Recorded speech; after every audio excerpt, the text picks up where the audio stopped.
जितने भी बार प्रश्न खड़ा किया उतनी बार हमने उनका सेटिस्फाई आंसर किया, बट लेकिन उसके बाद भी अगर हम एक नॉर्मल कॉमन सेंस के थ्रू जाए तो रिजोल्यूशन प्रोफेशनल्स के साथ में पूरे प्रोसेस में कमिटी ऑफ क्रेडिटर्स काम करता है, एंड कमिटी ऑफ क्रेडिटर्स का हमेशा जो भी रिजोल्यूशन प्रोसेस रहता है उसमें उनका इंटरेस्ट रहता है बिकॉज उनका खुद का ही ड्यू रहता है उस पूरे कंपनी के प्रोसेस में।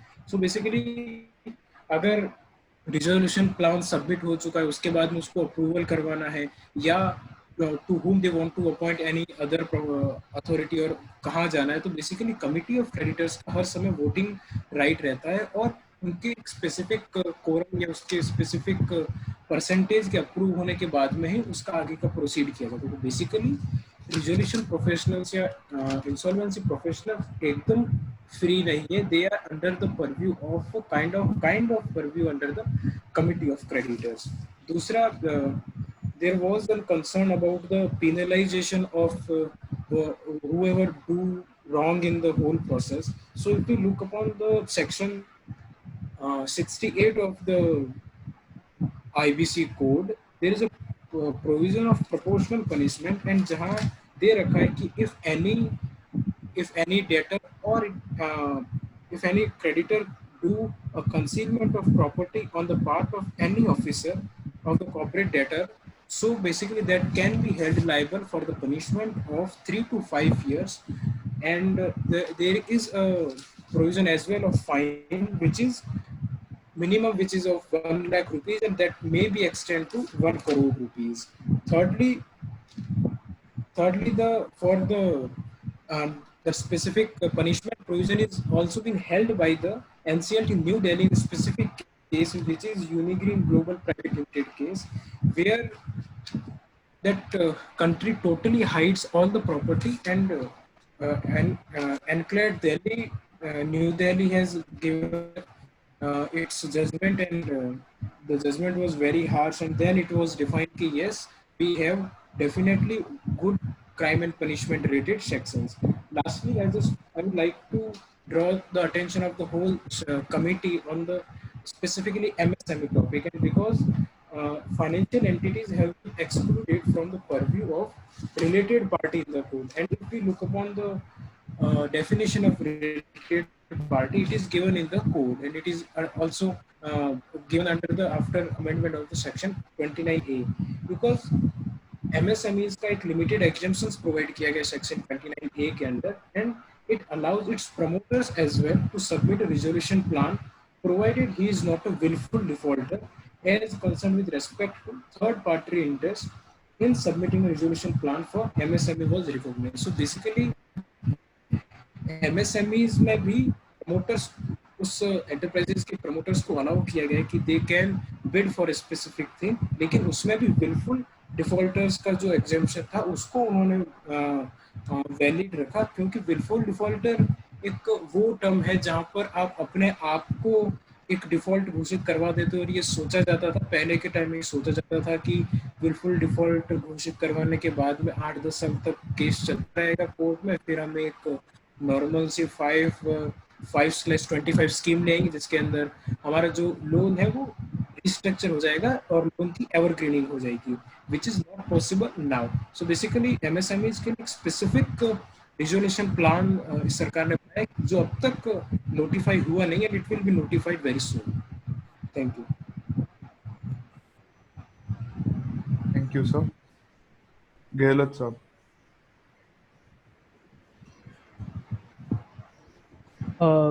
Just yes, sir. Correct. Should I begin, sir? Yes. Thank you, sir. Now, picking up from where I last left, I had already put up as to in front of the Sabha as how the SARFAESI Act is in harmonious alignment with the provisions of the IBC. My apologies, and now I move on to IBC and taxing statutes. Now, to bring to the kind attention of all the members present in the Sabha, most of the taxing statutes provide for attachment of property as a mode of recovery, which may turn the revenue department into a second creditor in some sense. However, Under the Insolvency Bankruptcy Code, the government dues are lower in hierarchy in the waterfall mechanism. An anomalous situation did arise at one point of time where an attachment order for recovery of dues under a taxing statute is made prior to initiation of liquidation under the IBC. In such a scenario, the question that was in front of the Andhra Pradesh High Court in Leo Edibles and Fats Limited versus the Tax Recovery Officer, Income Tax Department, Hyderabad, was will the property subject to attachment form part of the liquidation estate or not? The court had observed that an attachment itself creates no interest in a property, and the tax department does not enjoy the status of a secured creditor who can avail provisions of Section 52 IBC. PR Commissioner of Income Tax versus Monnet Ispat and Energy Limited, May the Supreme Court had held while dealing with the interplay between the IT Act 1961 and the IBC 2016 that the incorporation of Section 238 in the code makes it obvious that the code will override anything inconsistent contained in any other enactment. To answer to one of the amendments that have been proposed. More broadly, IBC has amended various taxing statutes in the following terms. And before I move forward, I am going to bring to the kind attention of the entire committee that for this very judgment, the amendment that has been proposed by Shri Jairam Ramesh fails. Central Excise Act, Section 11E amended by the IBC, whereby first charge is created in favor of revenue. This has now been subject to IBC in addition to already existing SARFAESI and RDD BFI Act. Income Tax Act, Section 178 of the Income Tax Act provides for priority in appropriation of amounts set aside by liquidator for clearance of tax dues.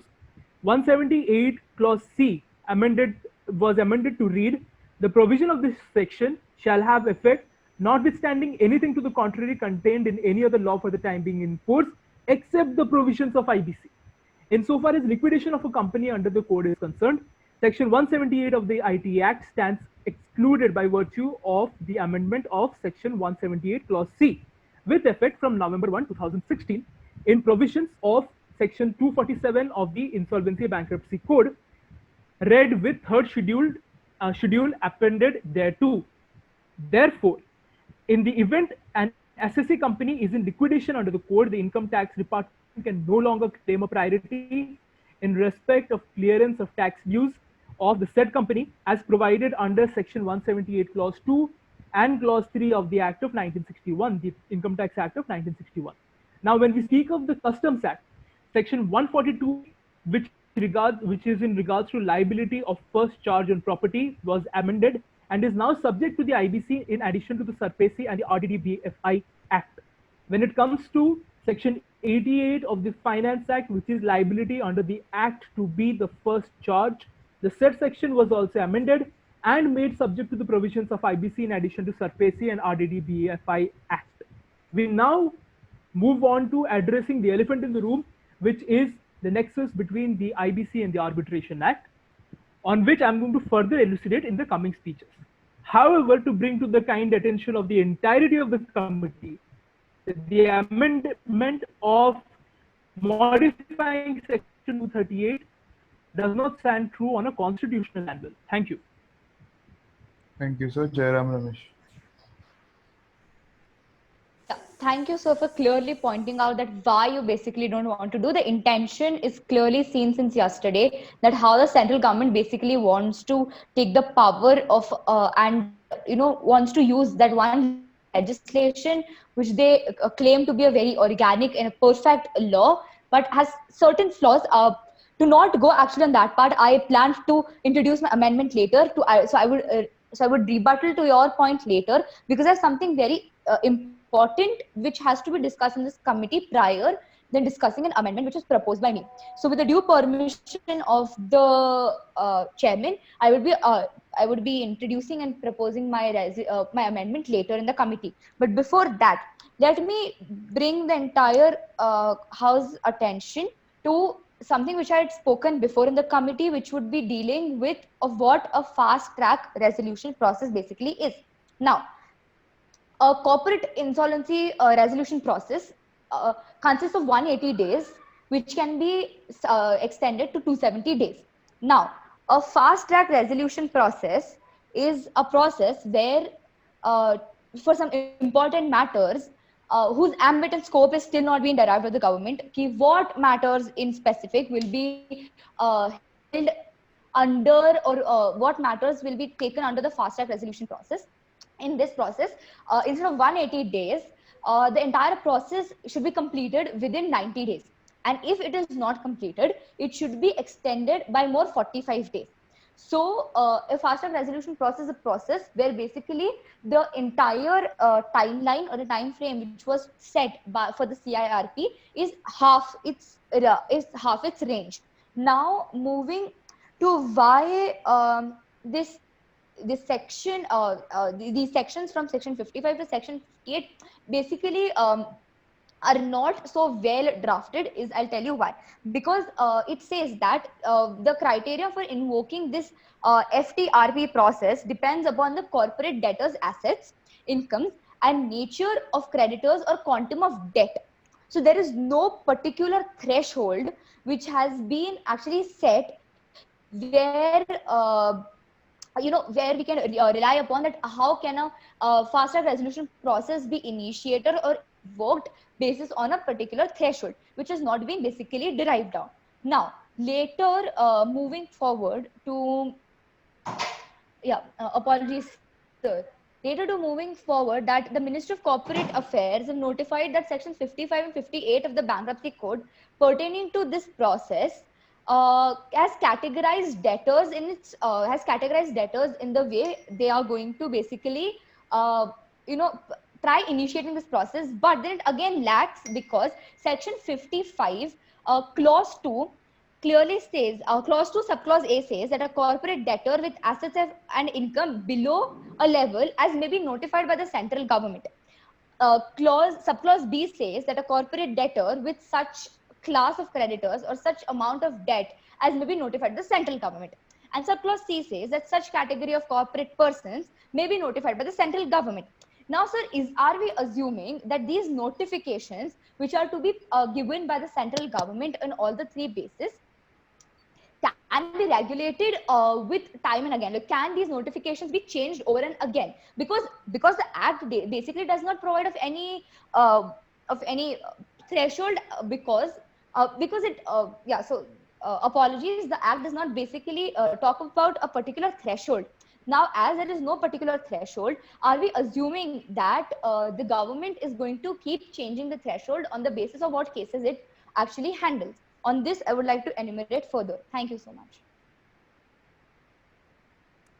Okay, let's out.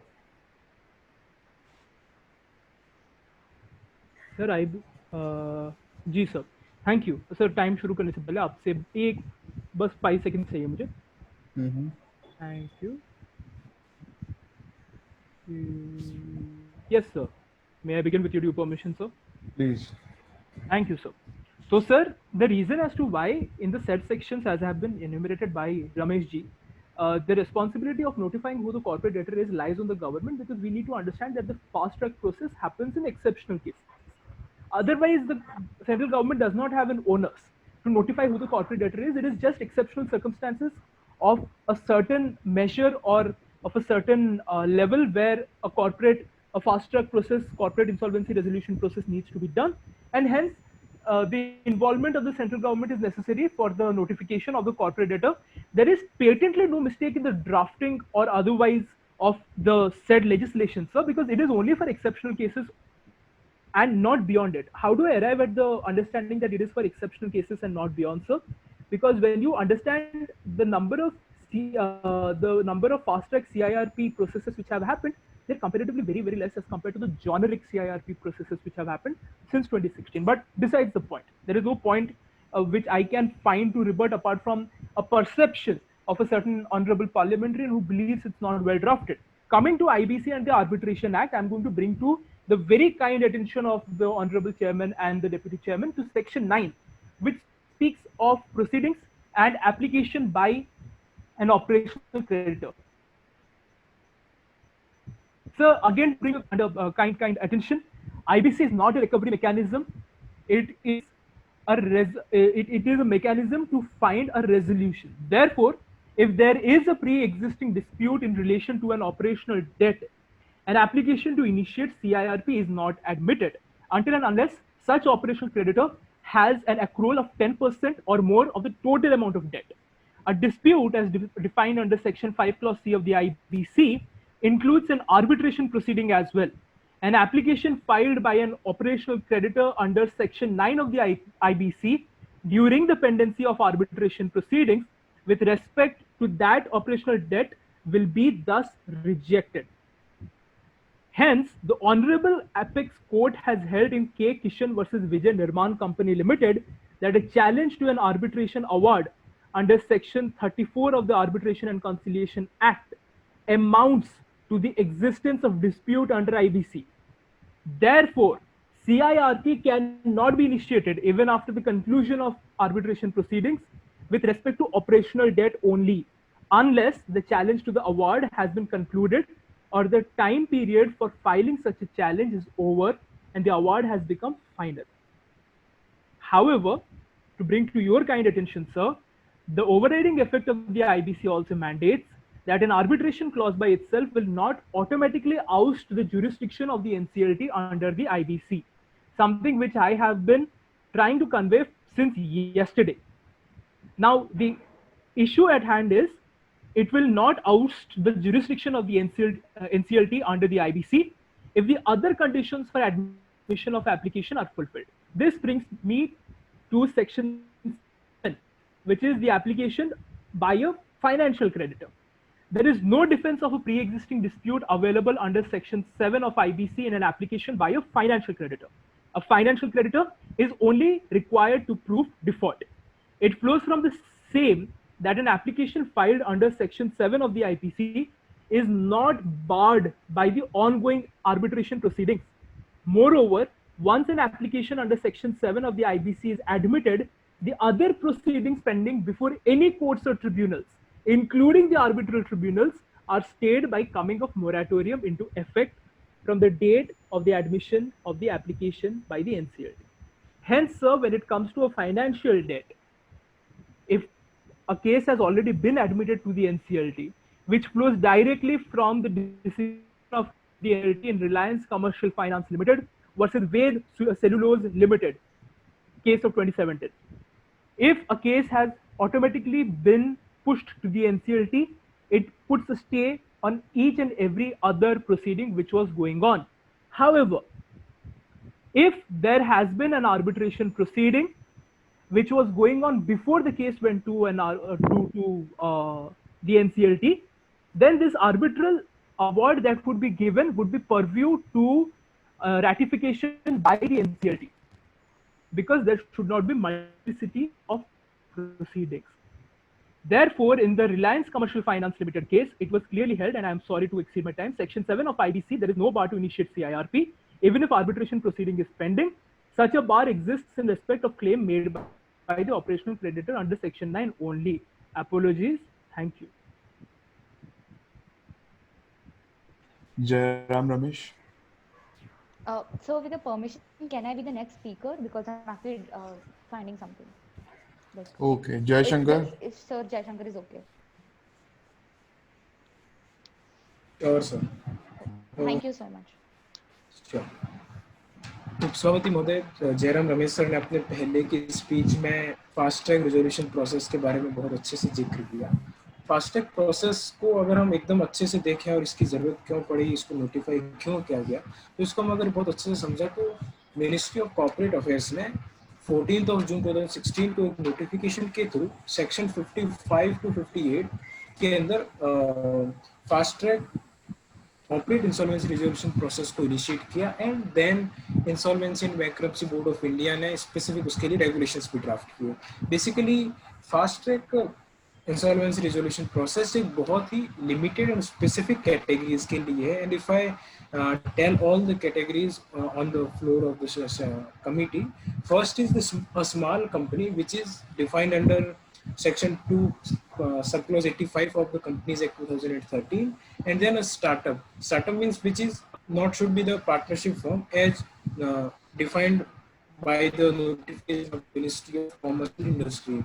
And the third category is an unlisted company with total assets which total, as reported in the financial statement after the preceding financial, shouldn't be exceed rupees 1 crore. So basically बहुत specific IBC के implement होने के बाद में बहुत less complex cases के लिए इतना बड़ा प्रोसेस एंड इतना बड़ा 180 days to and if provide 270 days के प्रोसेस को करने की बजाय if it can be happen within the 90 days, within the purview of the 90 days, it would be the great for the both the parties and it would be great for the implementation of IBC as well. So I just had that point ki there was a necessity, and why there was necessity, because these specific categories were in the need of that specific notice. Thank you. Yes, Jairam Ramesh, now you.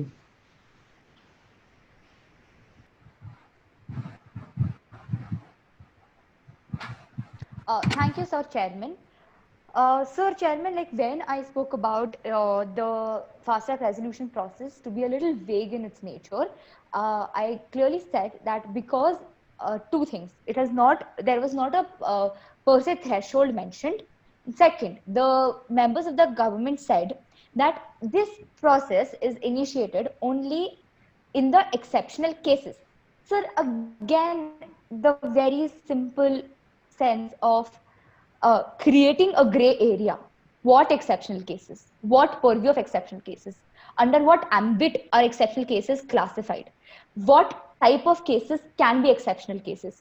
In which circumstances will the government decide this is an exceptional case, and this case should be basically brought under the fast track resolution process. Now, so these were all the entire concerns, which basically some members of the government clearly said it by themselves. That is what I'm trying to put in here. Sir, the problem is not of the law being vague. The problem is of its provisions, which helps us misinterpreting the law. Now, there can be various interpretations to a particular thing. Now, for example, here as well, that's what we have been basically debating upon. That because it's not clear that what basically will be the threshold and how will the government define and specify कि कौन से cases को fast track के under लेना है और किसको नहीं लेना है. सर, इसका पूरा क्रेडिट तो गवर्नमेंट पे चला जाता है. अब वो गवर्नमेंट अपने हिसाब से being biased on some cases can also do that. Again, the concept of transparency comes in. Sir, these basic and small things really matter when we are discussing a legislation which is planning to supersede various state legislations as well. Now, because that's what basically happens when matters are a part of the concurrent list. कि अगर एक state legislation है and उसके against एक central legislation आता है, then the central law or the central legislation basically prevails.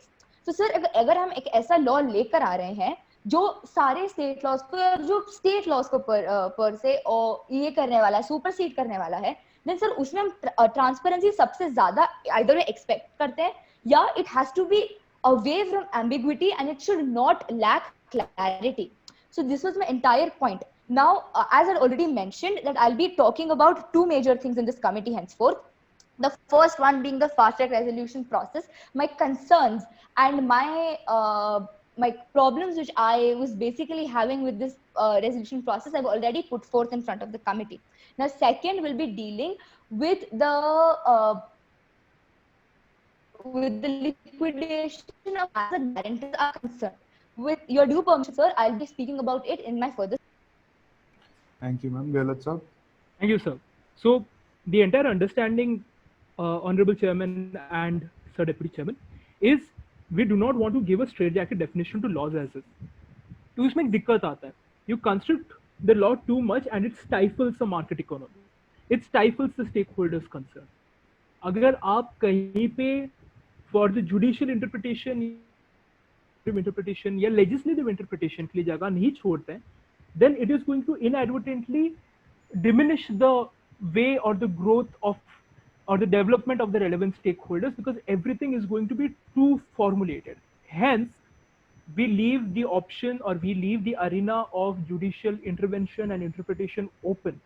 so that if there are on a case-to-case basis issues that any certain stakeholder would face, the tribunal, the High Court or the Supreme Court would adjudicate upon it in a case-per-case basis.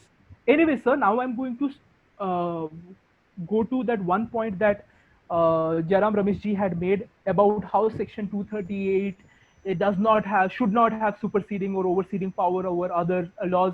It is a given that when there is a clash between two laws, one law has to have a superimposition over the other. Otherwise, there is going to be vehement, blatant misrepresentation, scope for malified activities to crop in. Now, I'm going to give this assertion of mine a backing. Now, please let us understand this. According to Section 238, the IBC shall prevail over any other provision or law contrary or inconsistent with any of its provisions. Supreme Court had held in Innovative Industries Limited versus ICICI Bank that the statement and object of the reasons of the code which convey that there was no law in India to deal with the insolvency and bankruptcy and the existing framework consisting of plethora of legislations was inadequate, ineffective, and resulted in inordinate delay for resolution. Hence, it was concluded that the source is the complete code in itself. This is not our words. These are the words of the Honorable Supreme Court. The Insolvency Law Commission report of March 2018 reflects on the legislative intent behind the enactment of the code. It reads, and I quote, "The introduction of this legislation was done with the aim of replacing the existing framework for insolvency, which was visibly inadequate, ineffective, and wrought with delays. Furthermore, it is a settled point of law that in case of an inconsistency arising between two special legislations, the latter enacted legislation will have an overriding effect on the previous enacted legislation." I again place reliance on the interpretation of the Honorable Supreme Court in Solidaire India Limited versus Fair Growth Financial Services Limited.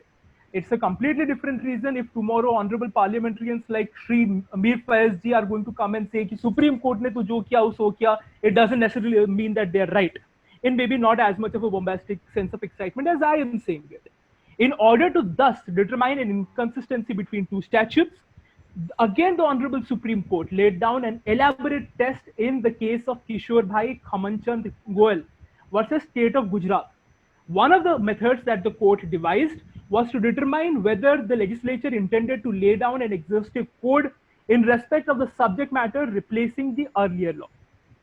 Therefore, applying this test to the case in hand, it can be observed that portions of the Companies Act or the Arbitration and Conciliation Act delve into the realm of what is now the domain of the code. Therefore, it is evident that the primary reason for the advent of the Insolvency Bankruptcy Code was to replace, enhance, and most importantly, channelize the various laws dealing with insolvency and bankruptcy into one exhaustive piece of legislation, resulting in the code having an overriding and prevailing power over the provisions of the other acts. Hence, to sum it up real quickly, sir, this entire basis of the argument that Section 238 somehow does not stand the test of constitutionality is to a very large extent unreasonable. Thank you. Thank you, sir. Kapil Sibal, sir. Yes, sir. So waiting for the timer to be reset. आप करो शुरू हो जाएगा. Okay, sir. So thank you, Chair, for the recognition. I would like to start by quoting a statistic. Out of 2542 cases filed under the IBC by September 2019, 535 cases have taken more than 270 days. So let's start by asking, what is the cause of this delay?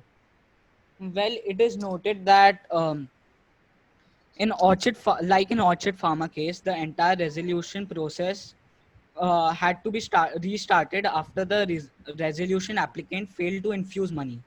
And there have been cases where orders are pending for many months.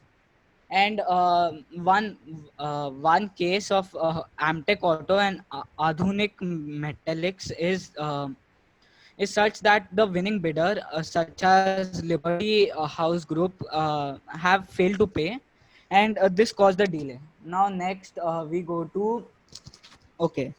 Next thing I would like to point the flaw is There is no distinction for NCLT for insolvency and bankruptcy code and insolvency and bankruptcy cases and cases like mergers. Combining everything sort of defeats the purpose and mixes the issues. And next flaw that I would like to be pointing out is it allows any person to access the information memorandum put together by the insolvency professional without restricting the competitors or imposing any confidentiality obligations. This goes against the right to business, sir, and the government the government needs to take a note of this. And the second thing is the code prohibits withdrawal of the application once it has been admitted. This means there's no scope for settlement. If you are giving no scope for settlement, then that is a very that then you cannot call it a perfect law as the leader of house claims it to be. Next, I would like to wrap up by asking two questions to the leader of the house or any member of the government. I couldn't understand why the new promoters or managers need to bear the brunt of the of their predecessors and not be allowed to take part in the resolution process. And second thing is the reasons for not differentiating between first charge holders and second charge holders. With this, I would like to wind up. Thank you.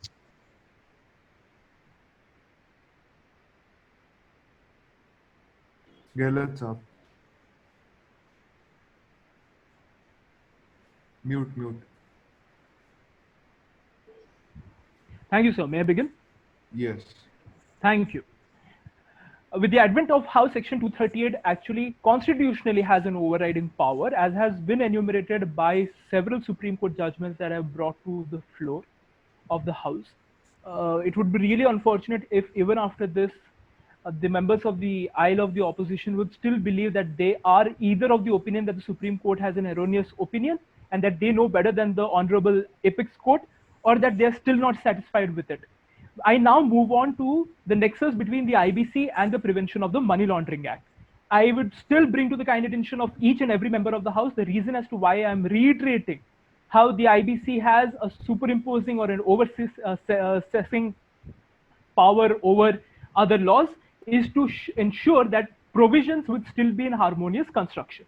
Now, under the prevention, rather the PMLA 2002, the Enforcement Directorate has the power to provisionally attach the property which, in his belief, qualifies to be treated as a proceeds of the crime.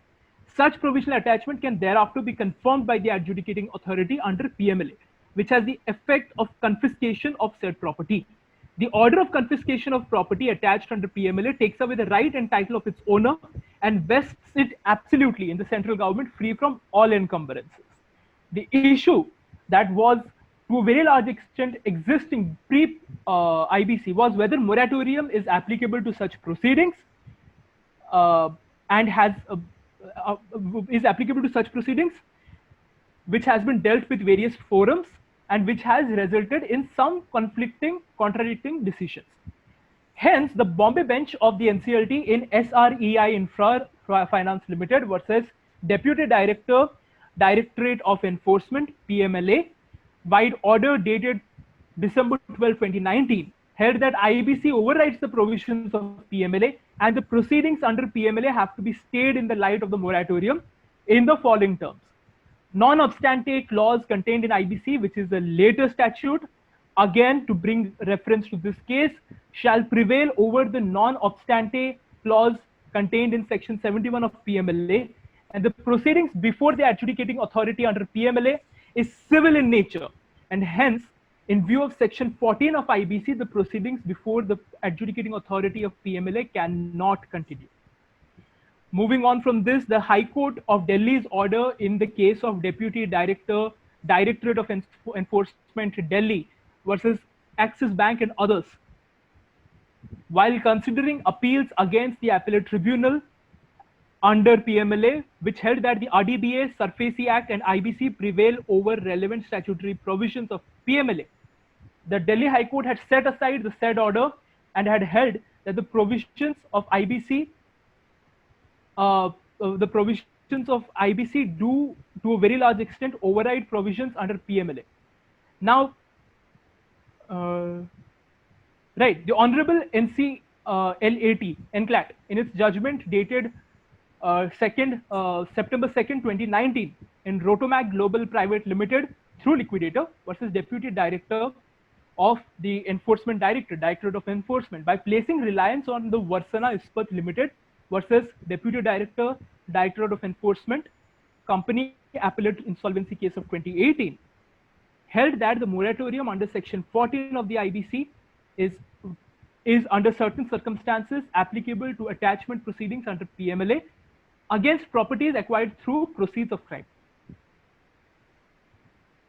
And hence, it is to go on to say, again, to place reliance on the Appellate Tribunal for Prevention of Money Laundering Act at New Delhi in the case of M/S PMT Machines Limited versus Deputy Director of Directorate of Enforcement, Delhi, that in which it had ordered the release of properties belonging to, I believe I'm getting out of it. I would apologize and take beg to take this forward in the coming speeches. Thank you. Thank you, sir. Jairam Ramesh. Thank you, Sir Chairman.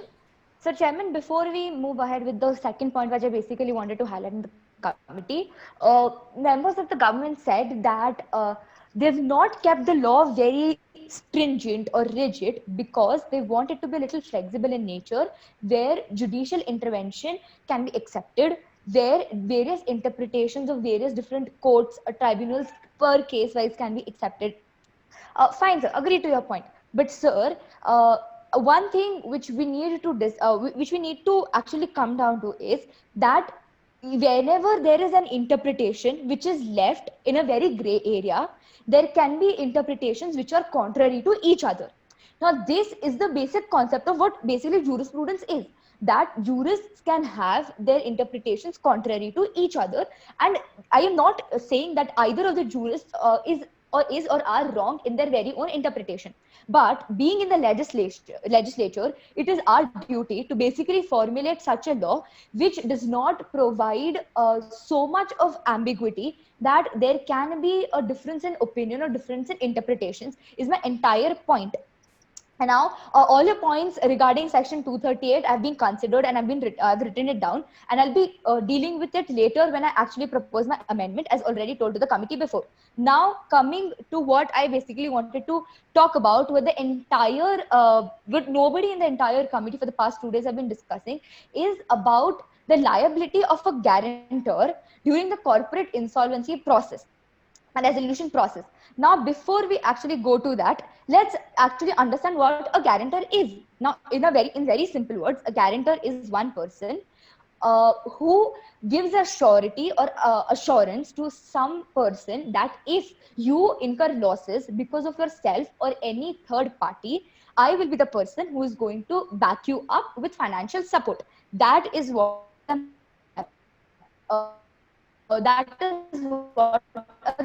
guarantor basically does in the layman's language.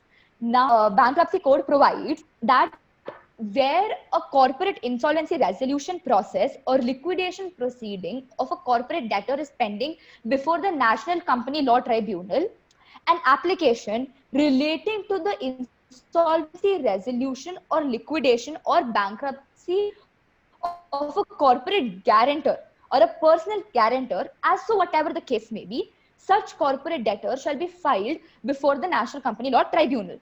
Now, sir, very basically simple भाषा में समझने की इस चीज को हम कोशिश करते हैं, ठीक है? मैंने मेरा कंपनी है and I'm incurring losses in my company, and now there has been a CIRP against me which is going on. Now my guarantors are the people who are basically going to back me up financially and help my company basically solve the financial issues or help me to reduce the debts or loans which I had on myself. Now, sir, with the liability basically being incurred upon them and an entire new application getting onto them, sir, the place where from where I was basically going to get money, or from where I could have actually resolved my debts, sir, that entire route is actually blocked for me. So just let this hypothetical situation go away and take some, and this, as this hypothetical situation makes sense in the very market strategy right now, it does make sense, which I'll be explaining through various examples in my further speeches. Thank you so much. Thank you, ma'am. S. Jayashankar. धन्यवाद sir. Jairam Ramesh जी के पहला प्रश्न था कि IBC के section 55 to 58 के बीच में fast track के अंदर there is still a lack of transparency just because the application will be notified by the central government. In my previous speech, I have already mentioned specific categories with the threshold कि अगर कोई भी company small company और या एक partnership company कुछ specific criterias को fulfil करती है then it would come under the fast track process. Just for the benefit of the Rajya Sabha, I would like to present the all the three categories again. The small company defined under section 2 sub clause 85 of the companies act 2013. So अगर हम एकदम common sense की बात करें तो if there is any small company which is under the section 2 of companies act, central government, whether it is of whatever government it cannot deny that small company to come under the fast track process. Secondly, if a startup company which is defined under the notification of Ministry of Commerce and Industry, so basically क्या होता है कि कोई भी startup company जब start होती है तभी उसी को इस कॉमर्स और इंडस्ट्रियल मिनिस्ट्री से नोटिफिकेशन आ जाता है या उनको अप्रूवल आ जाता है कि whether it is a startup company or whether it is a partnership firm. So जब at the commencement of the business you know कि you are startup company, then at the if there is any chance of insolvency you definitely can come under the fast track process. And the last one is in the COVID pandemic we have exceeded the rupees from 1 lakh to 1 crore. So what about the unlisted companies with total assets are which who is not exceeding rupees 1 crore? So they can directly come under the fast track code. Secondly, Simple sir in his speech mentioned why there is no difference between first charge holder and the second charge holder. So basically for that NCLT in specific some of the cases, I don't have that name of the case, but I will definitely I can try my best कि मैं उस case का नाम put up कर सकूँ floor के सामने, लेकिन उस केसेस के अंदर ये स्पेसिफिकली कहा गया है. And yes, I'm so sorry for that, for intervention. Where the resolution plan submitted for approval for NCLT is divided creditors into two classes. One class as creditors who had the first pari passu charge on assets, and the second class included creditors who had a second or subsequent ranking. So basically किसी भी company के creditors का categorisation करना बहुत जरूरी होता है कि whether it should come into the first class category or whether should it come into the second class category. So for that there is the similar kind of the thing. And thirdly I just want to mention a very specific thing कि क्या होता है कि lies तीन तरह के होते हैं. एक होता है लाइज, एक होता है डैम लाइज और एक होता है स्टैटिस्टिक्स. सो शायद अभी आज की पूरी चर्चा के दौरान पूरे विपक्ष के जितने भी सदस्यों ने चर्चा में भाग लिया उनका पूरा कैटेगराइजेशन अगर मैं करूँ तो स्टैटिस्टिक्स के लाइज में घूम रहे हैं. और specifically Kapil Sibal sir because उन्होंने कुछ आंकड़े दिए थे और वो आंकड़े कहीं न कहीं पे गलत साबित होते हैं. तीसरी बात, अभी जो गारंटर्स की लायबिलिटीज के बारे में बात की गई है, I will definitely add my points on that topic on my next speech. Thank you. Thank you, sir. Gehlot sir. Sir, can you hear me? Yes, yes.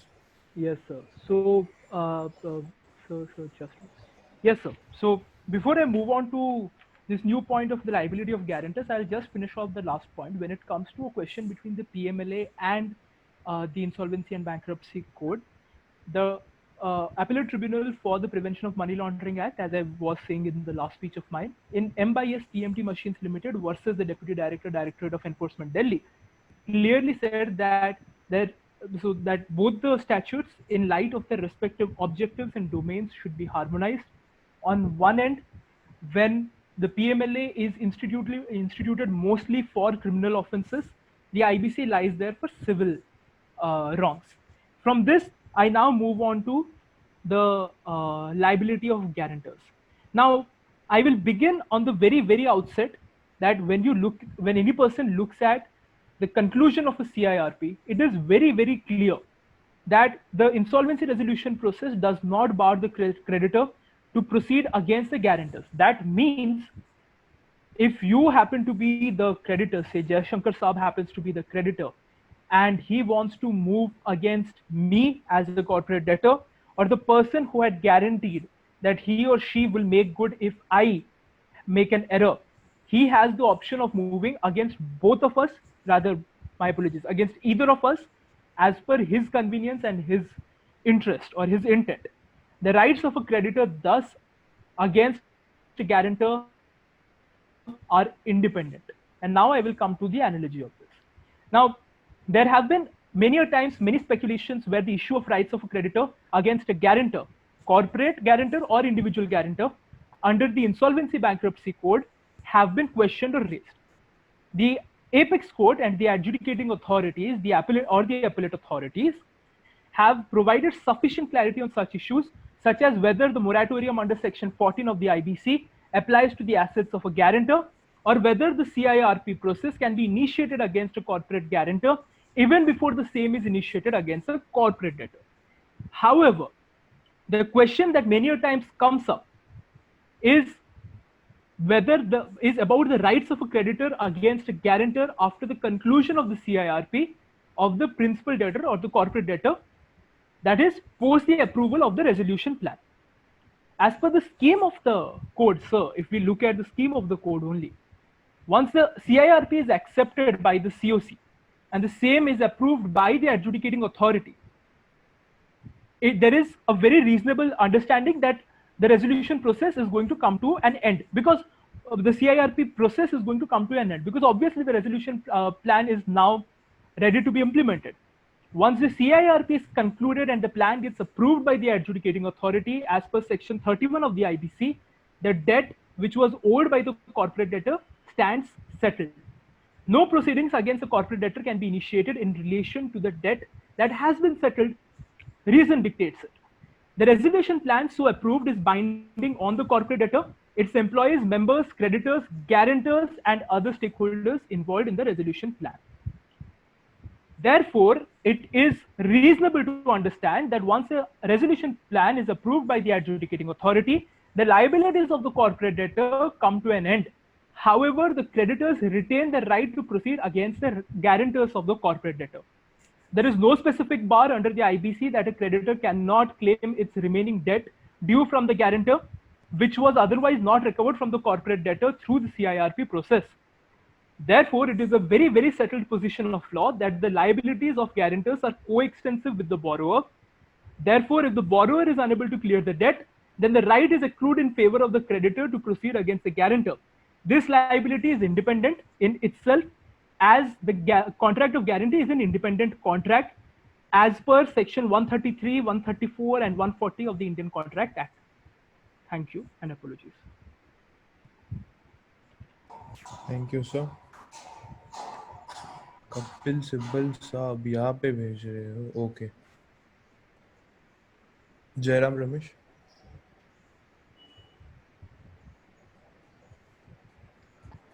Thank you, Sir Chairman. Before moving to my points related to guarantee, I'll like to talk about some points which were raised by Sir S. Jaishankar in the House today. That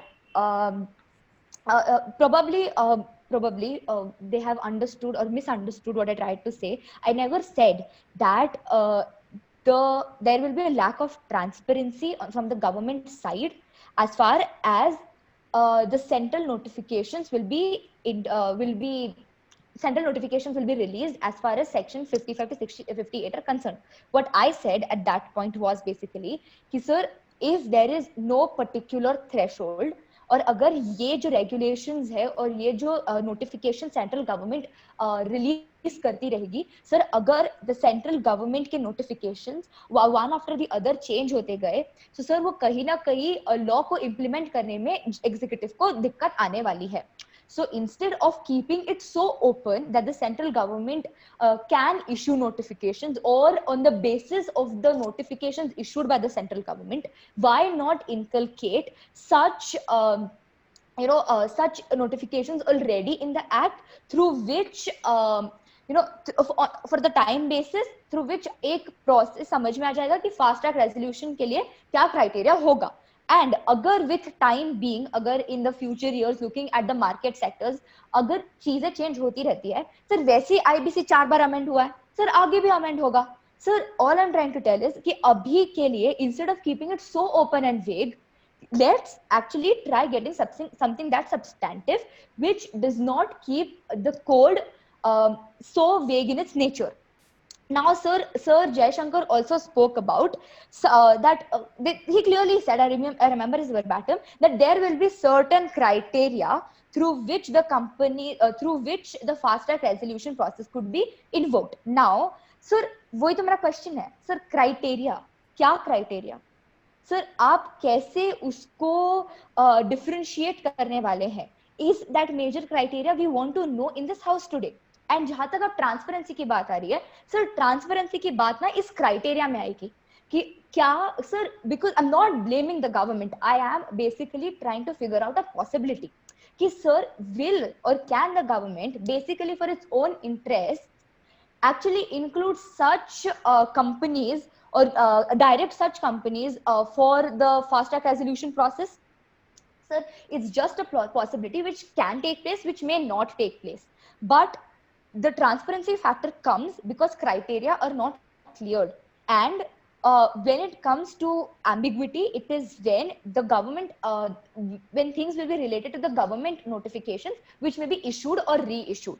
Now coming back to my concept of guarantee, sir, Sir TC Gehlot, the member of the government and the leader of the house, sir, मेरा point ना बहुत आपके points के आजू आजू revolve ही कर रहा था. मैं वही कहने की आपको कोशिश कर रही थी कि सर पिछले 2 दिन से हम समझ चुके हैं कि this act is basically, this legislation is basically favoring the creditors. But sir, the creditor definitely can have a right and should have a right to get all his money back either from the corporate debtor or from the corporate guarantor. Sir, my entire point right now was कि sir अगर corporate debtor अपना debt चुका पहले पा नहीं रहा है, उसको corporate guarantor से पैसे आने वाले हैं, सर अगर वो रोड ब्लॉक ही हो, अगर उसका वही रोड ब्लॉक हो जाता है, तो सर corporate debtor के पास तो कोई ऑप्शन ही नहीं बचता ना. जहां तक कॉर्पोरेट गारंटर की बात थी, सर वो definitely the corporate creditor can have and should have the privilege of taking it from the corporate guarantor, but not having applications on the same time against both the people was my entire point, about which I'll be talking in the next speeches. Thank you, Sir Chairman.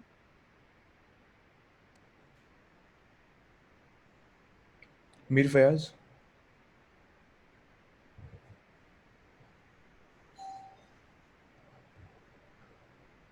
Sir Mir Fayaz.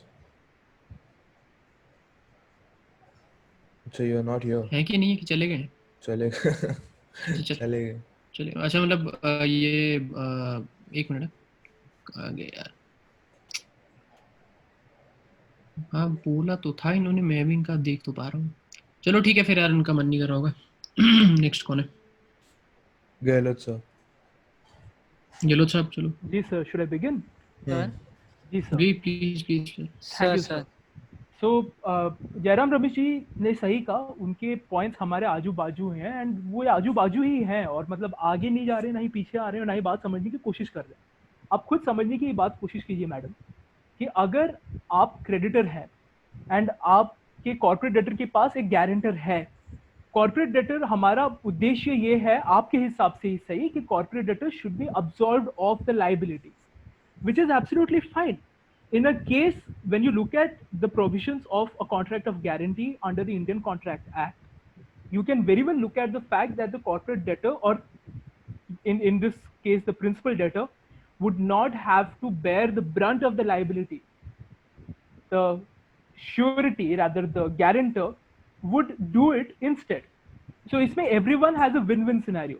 मान लीजिए इन scenario जिसमें जयशंकर साहब, मैं and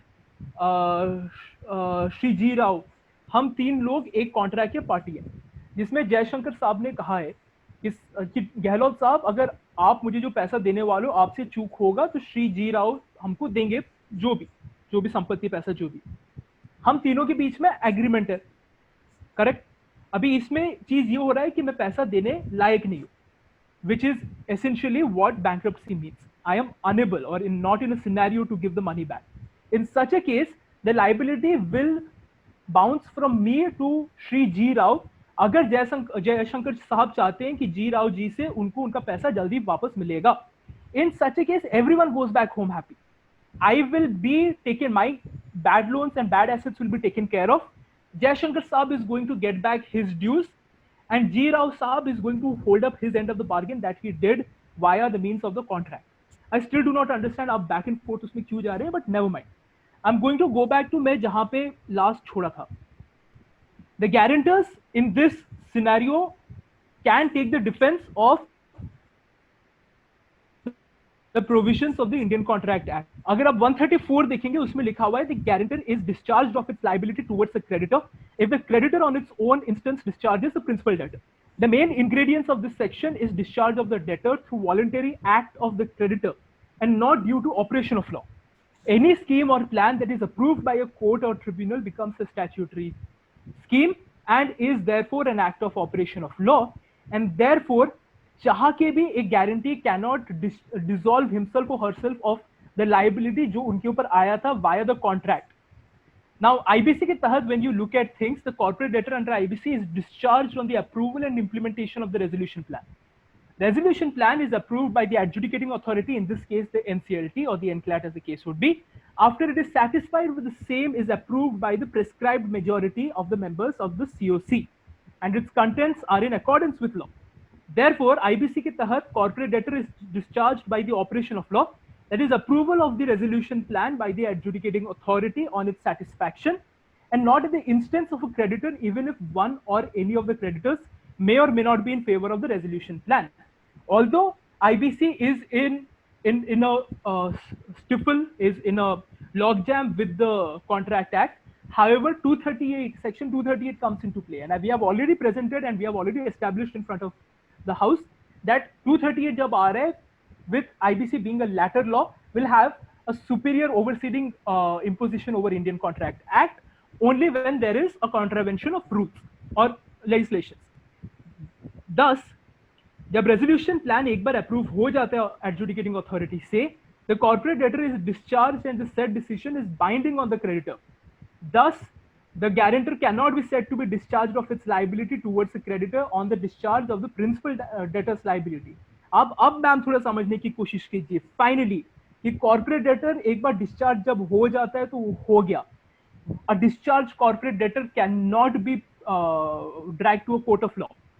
In this case, liability and rights wale issue will shift between the creditor and the guarantor. Thank you. And apologies.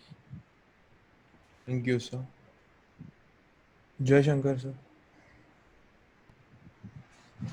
Thank you sir. Jairam Ramesh sir, कभी कभी क्या हमेशा ही अगर जनता ने हमें 2 बार लगातार चुन के भेजा है तो कहीं न कहीं जनता का हमारे ऊपर विश्वास है, इसलिए हम कभी कभी ये उम्मीद करते हैं कि विपक्ष का भी सरकार पर कुछ चीज़ों को लेकर विश्वास रहना चाहिए. आपने बात की कि सेंट्रल गवर्नमेंट कंटिन्यूसली नोटिफिकेशन जारी करती रहेगी, ये बार बार थ्रेशोल्ड चेंज होगा. तो मैं अगर इस पूरे फास्ट ट्रैक कोर्ट से रिलेटेड जितना भी प्रोसेस हो उसके अगर टाइमलाइन पे जाने की कोशिश करूं तो मिनिस्ट्री ऑफ कॉर्पोरेट अफेयर्स ने जो वो पहला नोटिफिकेशन था जिसके अंदर ये 3 कैटेगरीज डिफाइन की थी, वो 2017 में किया गया था और आज 2020 चल रहा है.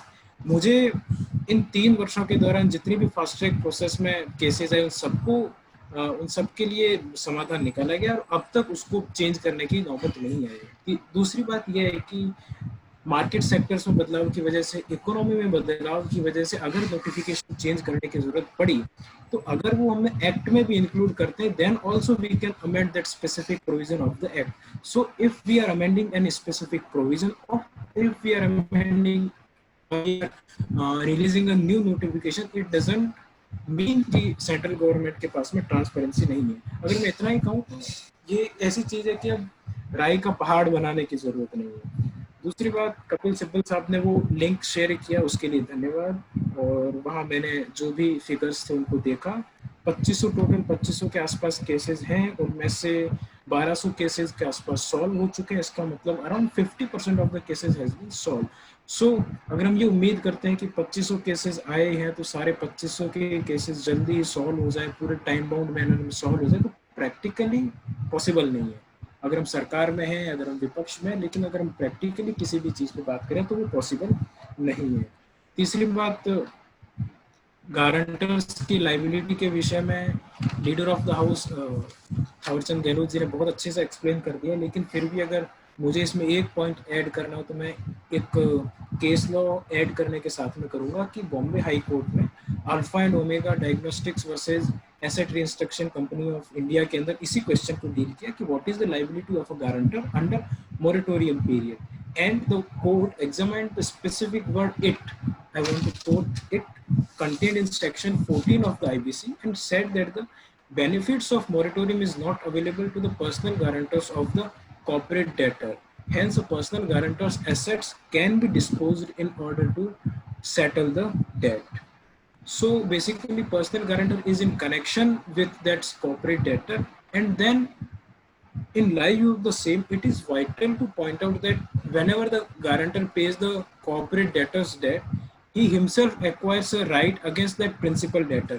So does this acquisition create a stress on the assets of the corporate debtor?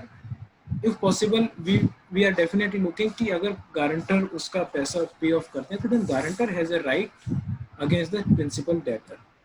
That's it. Thank you, sir. Kapil Sibal. Yes sir, Jaishankar ji ने अपनी पिछली स्पीच में मुझे बोलते, जब मेरा प्रश्न का उत्तर देते हुए कहा था कि फर्स्ट शेयर होल्डर और फर्स्ट चार्ज होल्डर और सेकंड चार्ज होल्डर में डिफरेंशिएशन होना चाहिए था. सर वही तो मेरा पॉइंट है कि डिफरेंशिएशन अगर होना चाहिए था तो क्यों नहीं हुआ. चलो आगे बढ़ते हैं. फिर उसके बाद जैसे उसका एक एग्जांपल भी है, जैसे DBS bank versus ICICI bank limited. अब डीबीएस बैंक वर्सेस ज्योति स्ट्रक्चर्स लिमिटेड का केस में डिफरेंशिएशन नहीं हुआ था, जो कि मेरे हिसाब से होना चाहिए था. ठीक है. और उसके बाद जो लीडर ऑफ द हाउस ने बोला कि ये फ्लेक्सिबल लॉ बना है. सर मेरी तरफ से एक सजेशन है, हमें presently the INB code does not provide for any such mechanism where post admission the applicant financial creditor can modify the claim amount. मुझे मेरे हिसाब से ये देना चाहिए. और उसके अलावा ICICI बैंक जिसका अभी मैं पढ़ रहा था, ICICI bank versus Starlog enterprises limited, जब ये प्रूव हुआ कि वो ICICI बैंक ने करेक्ट अमाउंट नहीं दिखाया था, लेकिन डिफॉल्ट हुआ था, तभी भी जो स्टारलॉग एंटरप्राइजेस थी वो कंपनी अपने डिफॉल्टिंग प्रमोटर्स के हाथ ही दी, उस पर वो करेक्ट अमाउंट का डिफॉल्ट नहीं लगाया गया. सर ऐसा क्यों हुआ sir? Leader of the house हमें बताएंगे तो ज़्यादा अच्छा होगा. और इसी के साथ thank you. Thank you, sir.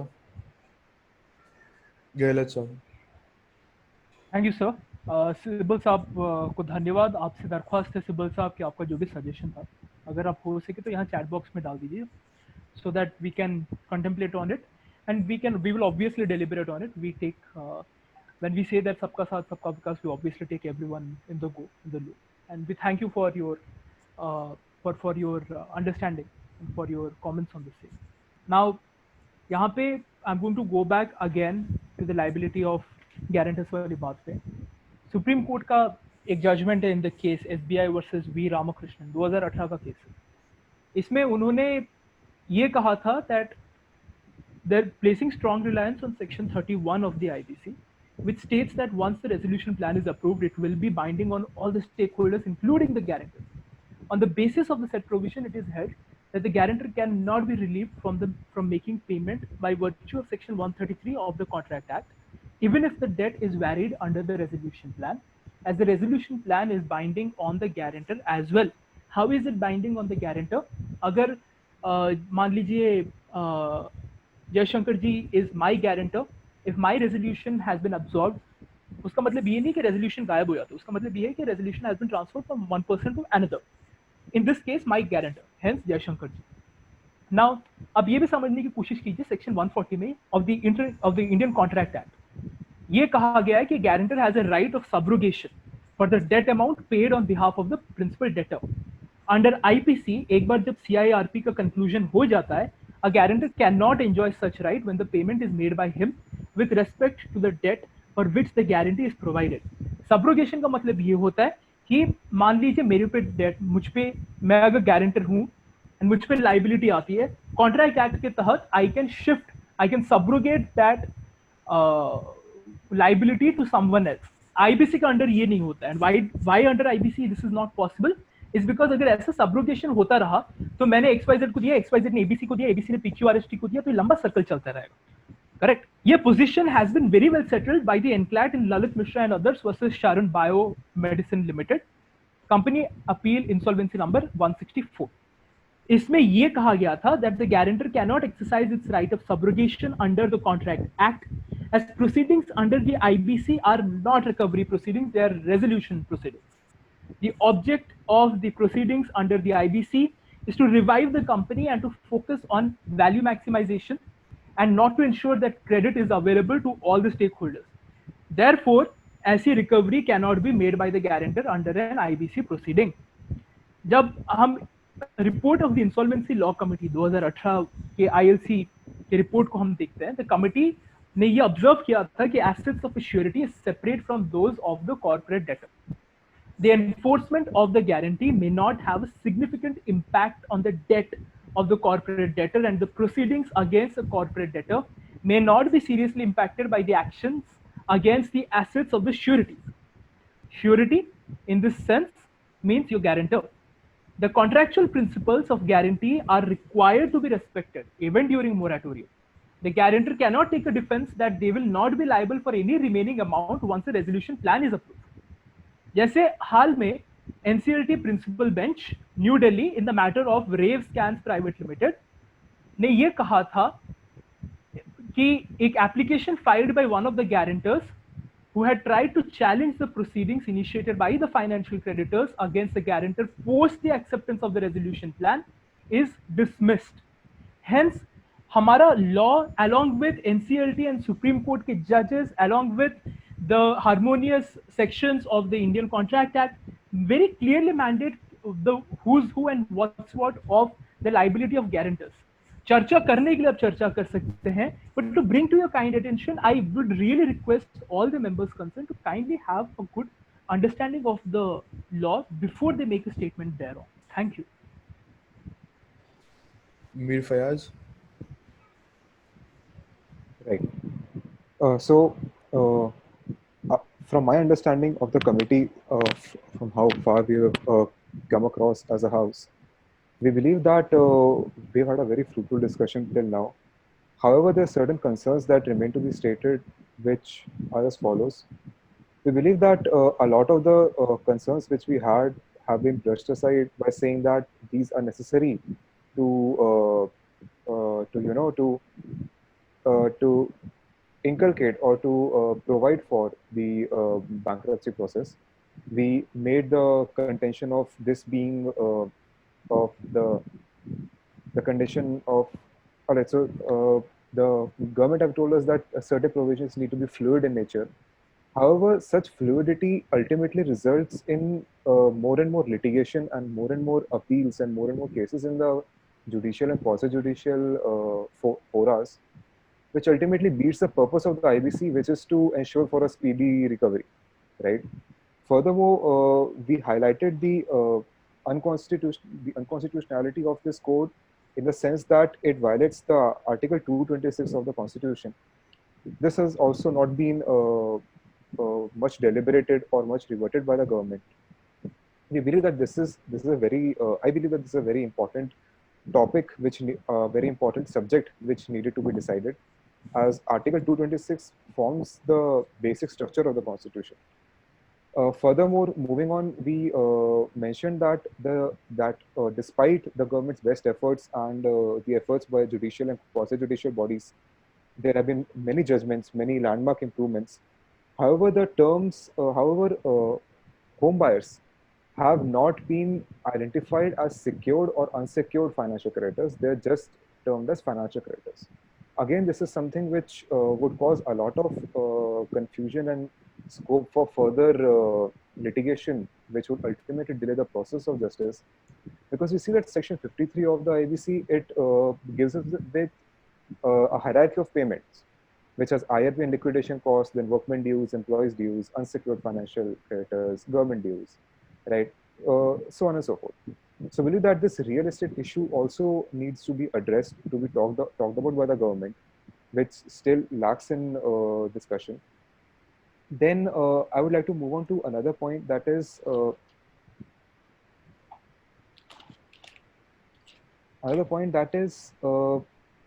right. Yeah. So coming back to from where we started, and that is the bad recoveries and lack of recoveries when it comes to small companies, right? So how do we go about this as a house, right? We have seen that that there are a lot of haircuts by in the process, and that many companies are getting the insolvent companies and individuals for throwaway prices. What we propose is that we right. So this issue of a lot of haircuts and less recovery needed a little more deliberation, a little more enumeration by the side of the government. However, we feel that I feel as a member of the parliament that the government has been continuously shining the light on provisions of the IBC, and not addressing the issues which are at hand. We have not been addressing the effectiveness of IBC. We have not been addressing whether or not it's functional in its nature. We have been addressing the various aspects of it. So I believe that with very little time on hand, we believe that it is time to move towards solutions, and that the government addresses these important issues. Thank you, sir. Thank you, sir.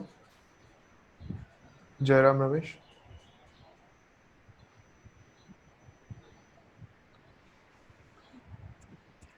Thank you, sir, Chairman. Now, before we move to any substantive debate, I would say to the government that, sir, जैसे लगता है आपको, जैसे जनता आप पे भरोसा करती है, sir, you have to also realize कि हम भी आप पे भरोसा करते हैं. अगर हमने ये नहीं किया होता, हम लोग कंस्ट्रक्टिव क्रिटिसिज्म के साथ नहीं आते, हम ऐसे सॉल्यूशंस के साथ नहीं आते जिसके थ्रू हम एक ऐसा लेजिस्लेशन जो उसमें शायद कोई फ्लॉज हैं हमारे हिसाब से और नहीं है आपके हिसाब से, उसको हम एक परफेक्ट लेजिस्लेशन बना सकते थे. So it is that we definitely want the government to basically bring good laws without any discrepancies in it, and that is why we also agree to your points, and that is why we've come up with solutions, because we know that such solutions for the benefit of the people of this country will be taken into consideration. Now, जहां तक बात guarantee की आ रही थी, sir, मेरा भी point वैसा ही था. मेरा बस एक कंसर्न था कि अगर एक ही टाइम पे दोनों चीजें हो जाती है तो it will not be in the benefit of the debtor. And also because हम जितने प्रोविजंस इस एक्ट के समझ पाए, इस लॉ के समझ पाए हैं, हमें ऐसा लग रहा है कि ये बहुत क्रेडिटर फेवरिंग लॉ है. इसके लिए हम यही था कंसर्न कि हम इसको थोड़ा इक्वल स्टांस पे रखकर सबके लिए एक इक्वल अपॉर्चुनिटी रख सकते थे. Now, when the members of the government have clearly given answers to a lot of questions, some very satisfying, some still not satisfying, we have to also accept the fact that this is an endless debate. On this, we can keep on debating from time and again, and in not only in this particular today's session, but in various other sessions of the Rajya Sabha as well. तो debate on this law is basically endless, क्योंकि ये इतना extensive law है कि हर एक के provisions पढ़ने, हर provision पढ़ने में और उस पर डिबेट करने में we will take a lot of time. So without wasting much of the house time, now I finally want to talk about the amendment which I wanted to propose to the house today. Now I have taken down all the points what sir of what members of the parliament basically wanted to raise. कि sir अगर amendment का वर्बैटम देखते हैं sir, जैसे आपने इस law को काफी judicial interpretation, judicial intervention and flexible nature में रखा है. Sir, the same modification to the amendment is, now you gave us examples of IBC versus arbitration, of IBC versus PMLA. Sir, ये सारे जो acts है, जो laws हैं, sir, my entire concern to one for some particular cases is, like चलो पहले arbitration के ऊपर बात करते हैं. Sir, अगर arbitration के ऊपर बात हो रही है, so why to make any law which basically supersedes any other law? Let's assume that all laws in this country are at an equal stance. My entire concern was कि हम कोई भी law को supersede करने का provision क्यों ही रखना है, जब particularly case wise the judge on the basis of jurisprudence उस अपने हिसाब से उस केस में, उस केस के फैक्ट्स के हिसाब से एडजस्ट कर सकता है.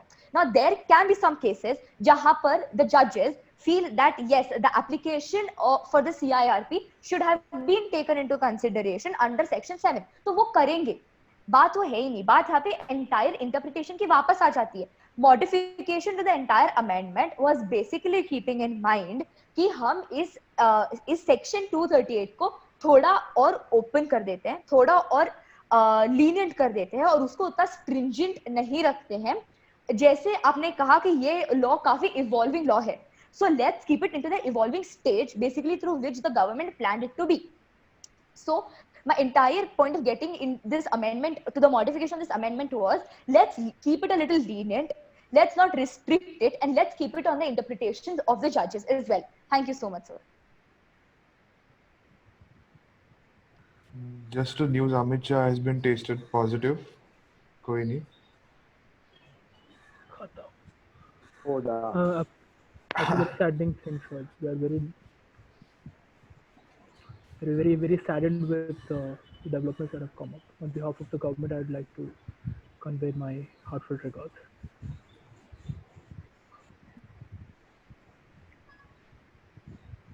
Yes, Sanjay Singh. Yes, sir. Thank you for the recognition. Sir, as it was said by my fellow parliamentarian that number one, it is an endless debate, and number two, we should move forward by proposing our suggestions and regarding the same, regarding the IBC. So here, I'll be also going to do the same. I'll first propose some suggestions that the government might consider, might not consider, but it is my duty that I should give them some suggestions. And number two, I will discuss about my amendments, the amendments that I want to propose in my future speeches. The suggestions that I gave is that that number one, that I had said earlier in the committee itself, that regarding to the information utility, that it should, and also Mr. Gehlot had also said that it would go to the standing committee regarding to the piracy and the data theft regarding the information utility. And the second thing about the e-contracts and e-bidding, and I think that is one of the most prudent things that we can do.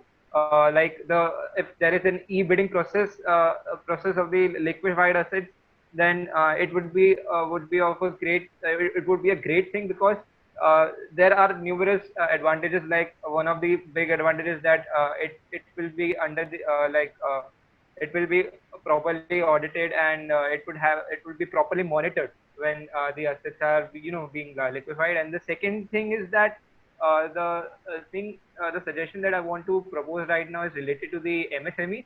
Sir, as we know that there was a special committee that was set up by the RBI, which was of the UK Sinha-led expert committee of report on the MSME enterprises, and they have also proposed and like they have suggested many things which the government can also take into consideration.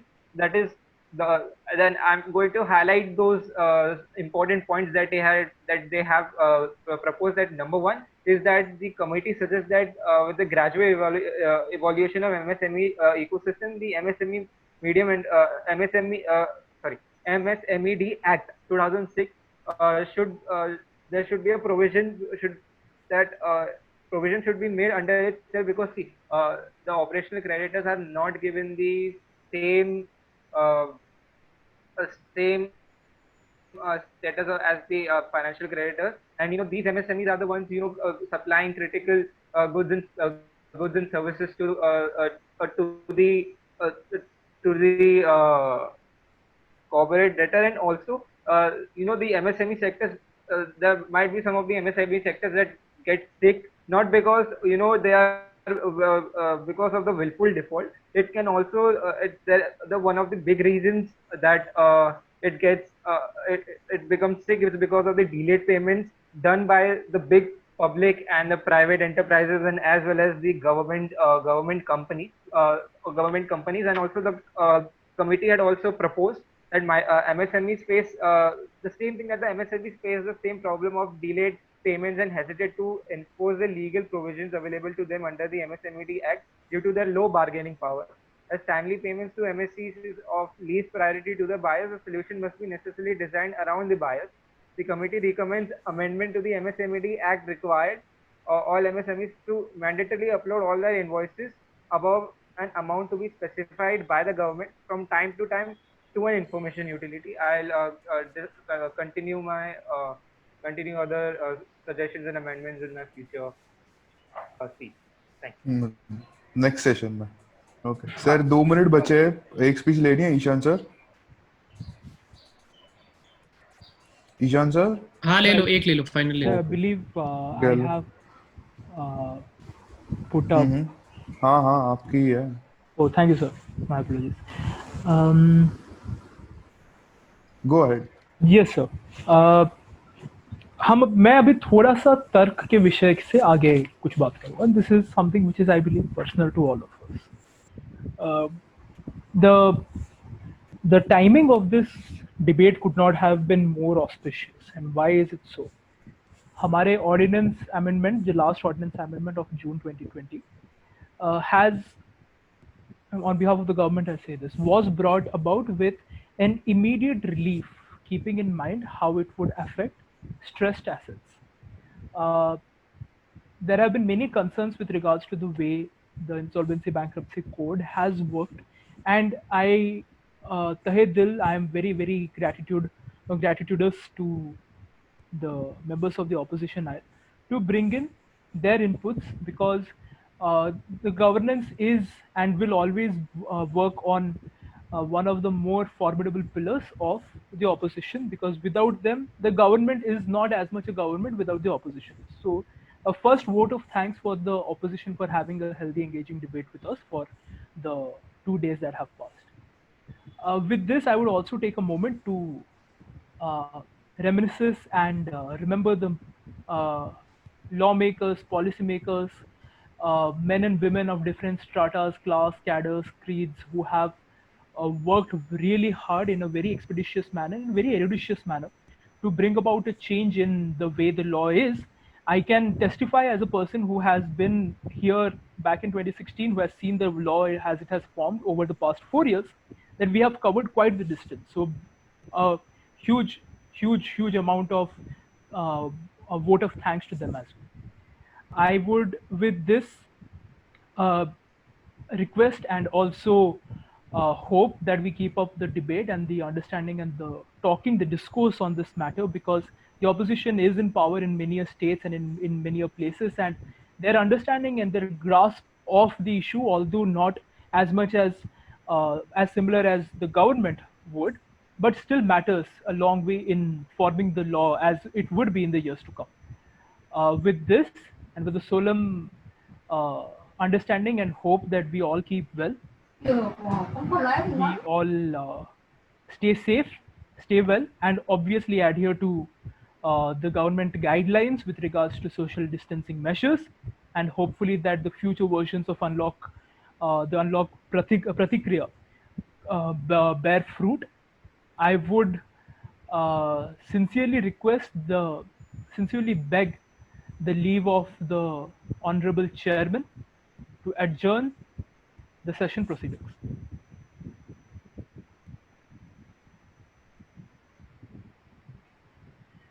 ठीक Thank है, you. sir. Hello, Yes, sir. ठीक है, बढ़िया, बहुत ही भावुक speech दी आपने। तो ये है कि ऋषिकेश एडजॉर्न कर दो फिर। Okay, sir. Fair enough. Oppositions लेना है? ना कुछ नहीं। ठीक है, तो any objections to the adjournment of the meeting till the time we convene again if we stay alive? ठीक है, fine, तो कोई objection नहीं है तो we adjourn.